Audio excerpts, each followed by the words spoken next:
አዴስ ትባላለች። የሶስት ልጆች እናት ለልጆቿ ስትል ያልወረደችበት የውርደት አዘቅት የለም። ነገር ግን ያዳነቻቸው መስሏት ወደ ቤቷ ያስገባችው ሰው የገዛ ልጇን ሕይወት እንደሚቀጥፍና ቤቷን ወደ ሲኦል እንደሚቀይረው ፈጽሞ አልገመተችም ነበር። የዛሬው ታሪካችን የእናትነት እንባ ይባላል። ይህ ታሪክ እስከ መጨረሻው ስትሰሙ ስለ ሰው ልጅ ክፋትና ስለ እናትነት ፍቅር ያላችሁን እይታ ለዘላለም ይለወጣል።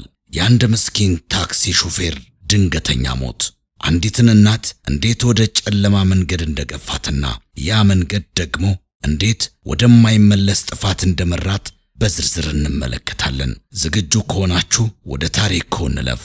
የደስታው ጀንበር ስትጠልቅ በናይጄሪያ በረከቱ በበዛበት ሌጎስ ከተማ ቺዲና አዴዝ የሚባሉ ባልና ሚስት ነበሩ። ቺዲ የታክሲ ሹፌር ነበር። ከጠዋት እስከ ማታ በሞቃታማ ጎዳናዎች ላይ ሲባዝን የሚውለው ለሶስት ልጆቹ ነበር።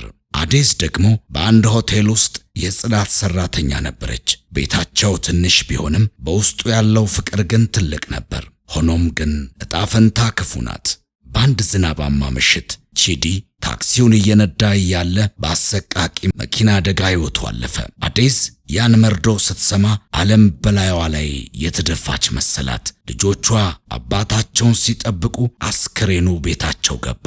ያ ትልቅ ፍቅር የነበረበት ቤት በአንድ ጀንበር የለቅሶ ማዕከል ሆነ። የራብ አለንጋና የጨለማው ውሳኔ ከቺዲ ሞት በኋላ ሕይወት በአዴዝ ላይ ፊቷን አዞረችባት። የቀን ገቢዋ ለቤት ክራይ ቀርቶ ለልጆቿ እንደ ጉርሻ ሊሆን አልቻለም። ልጆቿ በራብ ሲያልቁ እያየች እናትነቷ ሰላም ነሳት። ተጨማሪ ሥራ ብትፈልግም ለትምህርት ያልደረሱ ልጆቿን ይዛ የሚቀጥራት ጠፋም። በመጨረሻም አንድ መራራ ውሳኔ ወሰነች። በመጀመሪያ ተቀጥራ በነበረችበት ሆቴል ሌሊት ከወንዶች ጋር መተኛት ጀመረች። ለልጆቿ ተረኛ ነኝና ሥራ አለብኝ እያለች ልቧ እየደማ ክብሯን በገንዘብ ትሸጥ ጀመር። ልጆቿን አስተኝታ በሌሊት ትወጣለች። ሳይቀድ ተመልሳ ትገባለች። ጠዋት ደግሞ ደክሟትና ቆሽሻ ሳለች ልጆቿን አጥባ ትምህርት ቤት ትልካለች። አዴዝ ለልጆቿ ሆድ ስትል የገዛ ነፍሷን የገዛ ስጋዋን በሲኦል እሳት ውስጥ ቀላቀለችው። የተኩላው መምጣት በዚህ የዝሙትና የውርደት ሕይወት ውስጥ ሳለች ሚካኤል የሚባል ሰው አገኘች።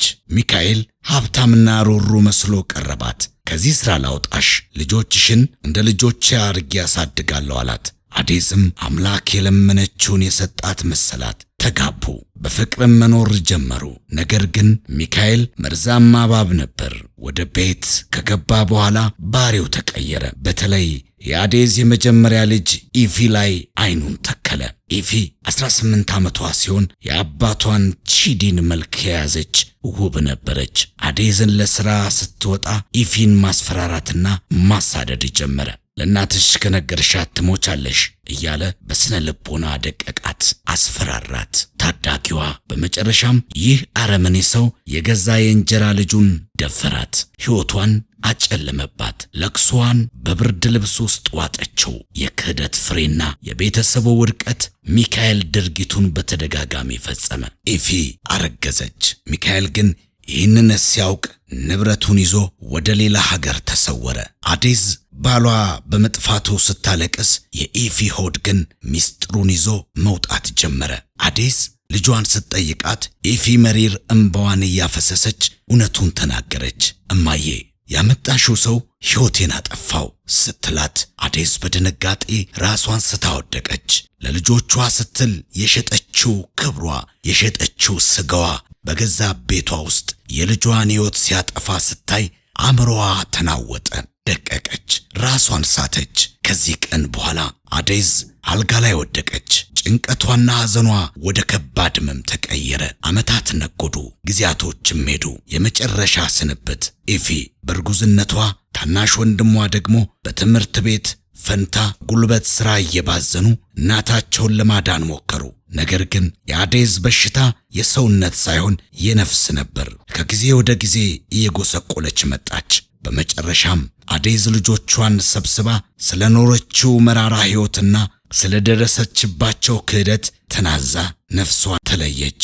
ያቺ ለልጆቿ ስትል ዓለምን የተጋፈጠችው እናት በሐዘንና በጭንቀት ተሸንፋ አለፈች። ልጆቿም ያለ አባትና ያለ እናት በክህደት ጠባሳ ተጎድተው በሕይወት ማዕከል ውስጥ ቀሩ። ይህ የአዴዝና የልጆቿ አሳዛኝ ታሪክ በናይጄሪያ ተከስቶ ያበቃ ታሪክ ብቻ አይደለም። ዛሬም በዓለማችን ላይ በድህነትና በችግር ምክንያት ክብራቸውን ለገበያ የሚያቀርቡ ልጆቻቸውን ለማሳደግ ሲሉ ራሳቸውን ለእሳት አሳልፈው የሚሰጡ በሺዎች የሚቆጠሩ አዴዞች አሉ። ነገር ግን አዴዝ የፈጸመችው ትልቁ ስህተት ለልጆቿ ስትል የከፈለችው መስዋዕትነት ሳይሆን የገዛ ልጆቿን ድህነት በደግነት ጭንብል ለተሸፈነ እንግዳ አሳልፋ መስጠቷ ነበር። በዓለም ታሪክ ውስጥ በተለይም በላቲን አሜሪካና በደቡብ እስያ መሰል ታሪኮች በተደጋጋሚ ተከስተዋል። የሜክሲኮ የ1990ዎቹ ክስተት በአንዲት ድሃ መንደር ውስጥ የምትኖር ማሪያ የተባለች እናት ልክ እንደ አዴዝ ሁሉ ባለቤቷን ባደጋ አጥታ ልጆቿን ለማሳደግ ስትል ወደ ከተማ ለሥራ ትሄዳለች። እዚያም ጥሩ ሰው መስሎ የቀረባት ግለሰብ አግብታ ወደ ቤቷ ታስገባለች።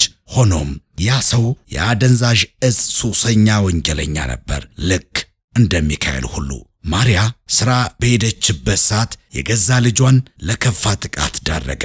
ማሪያ እውነቱን ስታውቅ ግን እንደ አዴዝ በዝምታ አልተሸነፈችም፣ ለፖሊስ አሳልፋ ሰጠችው። ይህም የሚያሳየን ችግር ውስጥ ሆነን ቢሆን የልጆቻችንን ደህንነት ከምንም በላይ ማስቀደም እንዳለብን ነው። በተመሳሳይ ሁኔታ ላሉ እናቶች የሚስጥር ምክር፣ በዚህ ሰዓት ይህን ታሪክ እየሰማችሁ ያላችሁ እናቶች ሕይወት ጨልማባችሁ የራብ አለንጋ ገርፏችሁ ምን ባድርግ ይሻለኛል ብላችሁ የምትጨነቁ ካላችሁ እባካችሁ እነዚህ 3 ነጥቦች አስታውሱ። የአጭር መንገድ መፍትሄ የረጅም ዘመን ጠባሳ እንዳይሆን ተጠንቀቁ።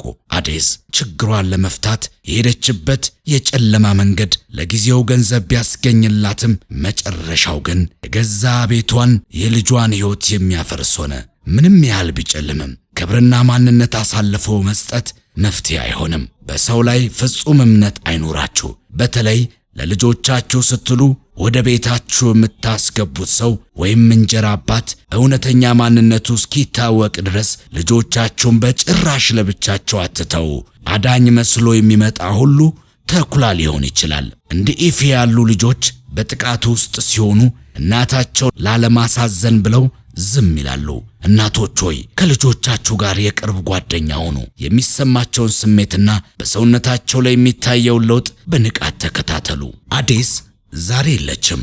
ሚካኤል በፈጸመው ግፍ ተሰዶ ሊሆን ይችላል። ነገር ግን የኢፊና የወንድሟ ሕይወት በትምህርት ሳይሆን በቁስል ተሞልቶ ቀጥሏል። የዛሬው ታሪካችን ትልቁ ትምህርት ድህነትን ለመሸሽ ስንሮጥ ከድህነት የከፋ ጥፋት ውስጥ እንዳንወድቅ መጠንቀቅ አለብን የሚል ነው። የአዴዝ ታሪክ ለሁላችንም ማስጠንቀቂያ ይሁን። እናንተስ በዚህ ታሪክ ላይ ምን ትላላችሁ? አዴዝ ያደረገችው መስዋዕትነት ትክክል ነበር ወይስ ስህተት? አስተያየታችሁን በኮሜንት መስጫ ላይ አስፍሩልን። በሌላ አስተማሪ ታሪክ እስከምንገናኝ የዩቲዩብ ቻናላችንን ሰብስክራይብ፣ ላይክ እና ሼር በማድረግ ቤተሰብ ይሁኑ።